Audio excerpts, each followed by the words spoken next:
قرآن کریم میں علماء کرام کا خاصہ بیان کیا ہے کہ یہ اللہ تعالیٰ سے خشیت اور خوف رکھتے ہیں اور ڈرتے ہیں۔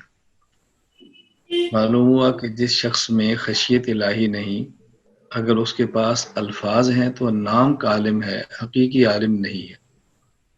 حقیقی عالم وہی ہے جو اللہ تعالیٰ سے ڈرتا ہے۔ جو اللہ سے ڈرتا ہے، اس کی علامت کیا ہے، کیسے پتہ چلے؟ جو شخص اللہ سے ڈرتا ہے، نمبر ایک، وہ اللہ کے ما سوا سے ڈر کے اللہ تعالیٰ کے احکام کو ترک نہیں کرتا۔ اللہ تعالیٰ کے ما سوا سے ڈر کے اللہ کے احکام کو نہیں چھوڑتا، بلکہ اللہ کے خوف کو دوسرے خوفوں پر ترجیح دیتا ہے۔ طبی طور پر کسی بندے کا خوف زیادہ ہو جائے تو یہ خوف عقلی کے خلاف نہیں ہے۔ ایک ہوتا ہے خوف عقلی اور ایک ہوتا ہے خوف طبعی۔ آدمی سوچ سمجھ کر خرد اور شعور کے ساتھ کسی سے ڈرتا ہو اور پھر اس کی بات مانتا ہو، یہ بات الگ ہے۔ اور ایک ہوتا ہے کہ بظاہر کسی کا خوف جسم پر غالب آ جائے طبیعت کے تقاضے سے، یہ چیز بالکل الگ ہے۔ دونوں میں بہت فرق ہے۔ جس طرح ایک محبت عقلی ہوتی ہے، ایک محبت طبعی ہوتی ہے۔ یہ رسول اکرم صلی اللہ علیہ وسلم نے جو فرمایا ہے، لا یؤمن احدکم حتی اکون احب الیہ من والدہ وولدہ والناس اجمعین، یہاں محبت عقلی مراد ہے، محبت طبعی مراد نہیں ہے۔ لیکن ہم یہاں بیٹھے ہیں، اب ہمیں طبیعت میں محبت اپنی ماں کی غالب ہے، اپنے والد کی غالب ہے، اپنے بھائیوں کی غالب ہے، اساتذہ کی ہے، ہر وقت دل لگا ہوا ہے۔ اور اس قدر محبت مدینہ منورہ کی طبیعت میں نہیں ہوتی۔ ابھی چھٹیاں ہوگی تو آدمی کا دل گھر کی طرف کھنچتا ہے، مدینہ منورہ کی طرف نہیں جا رہا۔ لیکن اگر کسی شخص کو یہ کہا جائے کہ اگر تم چاہو تو گھر چلے جاؤ، چاہو تو مدینہ چلے جاؤ، دونوں کے خرچ دیتے ہیں، اس بندہ کہے کہ میں مدینہ منورہ جاتا ہوں، میں گھر نہیں جاتا۔ یہ عقلی محبت تھی جو آگئی، کھل کے سامنے آ گئی۔ تو جب ان کا تقابل ہوتا ہے تو پھر سمجھ آتا ہے کہ عقلی محبت کیا ہے اور طبعی محبت کیا ہے۔ مقصد یہ ہے کہ عقلی محبت کا طبعی محبت پہ غالب آنا، اس کا نام ایمان ہے۔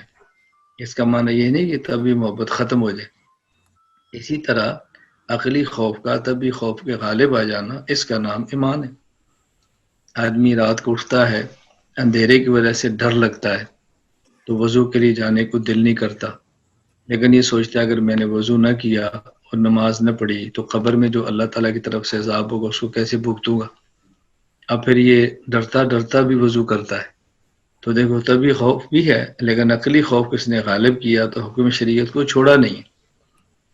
انسان سوچتا ہے اگر میں نے حق بات کہی تو حق میں وقت ظلم کرے گا اور میں برداشت نہیں کر پاؤں گا۔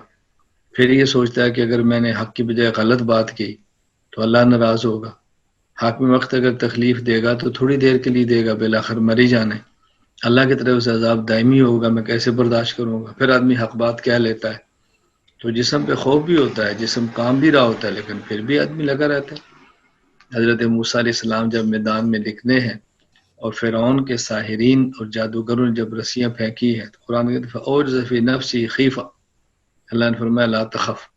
اب یہ طبعی خوف تھا جو موسیٰ علیہ السلام کو بھی محسوس ہوا، لیکن عقلی خوف یہ طبعی پر غالب آ جاتا ہے۔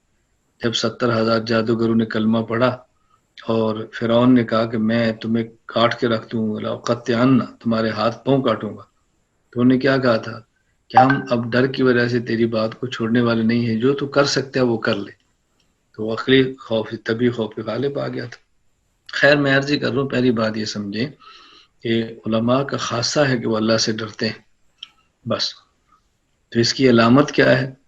نمبر ایک، جب عقلی اور طبعی خوف کا تقابل ہو جائے تو عقلی غالب ہے تو اس کا معنی ہے کہ خشیت الہیہ موجود ہے۔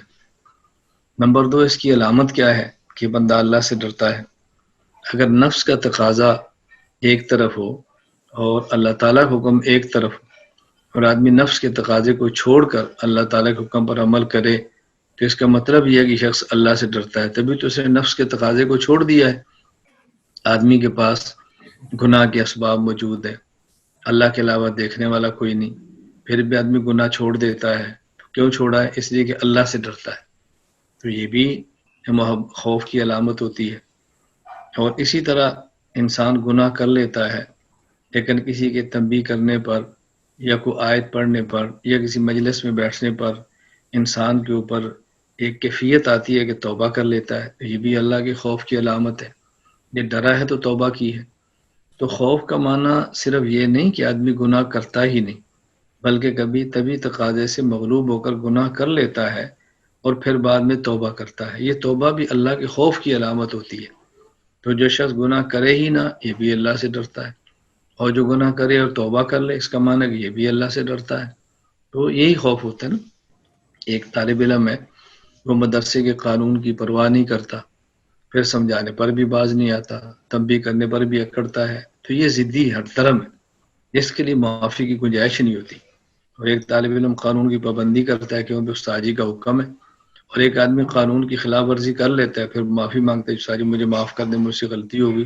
یہ دونوں ڈرنے والے ہیں، یہ دونوں قابل مواخذہ نہیں ہے، یہ قابل معافی ہے، یہ دونوں قریب کرنے والے ہیں۔ ایک تو ہمیں یہ بات سمجھنی ہے کہ اللہ تعالیٰ کا فضل ہے، اللہ کا کرم ہے کہ اللہ تعالیٰ علماء سے ہماری ایک نسبت قائم کر دی ہے۔ ہمیں اس نسبت کا حیا کرنا ہے، نسبت کا خیال کرنا ہے، اپنے آپ کو گناہوں سے محفوظ زندگی کے اندر لے جانا ہے۔ کبھی گناہ ہو جائے تو فوراً اللہ تعالیٰ سے توبہ کر لیں۔